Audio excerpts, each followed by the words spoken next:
Sa iba pang balita, umabot sa 50 or 71 pasyente ang nabigyan ng libreng serbisyong medikal para sa mata ngayong araw or sa ilalim ng programang Sagip Mata, Sagip Buhay na pinangunahan ni Governor Rodito T. Albano III. Kabilang sa mga serbisyong ibinigay sa medical mission ang libreng comprehensive eye screening, konsultasyon para sa katarata, operasyon sa mata at pamimigay ng libreng salamin sa mata.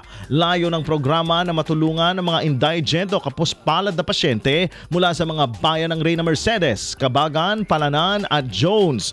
Personal na dumalo at tumulong sa pagsasagawa ng aktibidad sina Reyna Mercedes Vice Mayor, Attorney General Harold P. Respicio at Provincial Budget Officer Teresa P. or F. Respicio. Kanilang sinamahan ng mga pasyente habang isinasagawa ang mga pagsusuri at konsultasyon. Patuloy ang ganito mga hakbangin ng pamahalaang panlalawigan upang mapalawak ang access ng mga mamamayan sa libreng serbisyong pangkalusugan lalo na sa mga liblib at malalayong lugar sa Isabela. IFM News.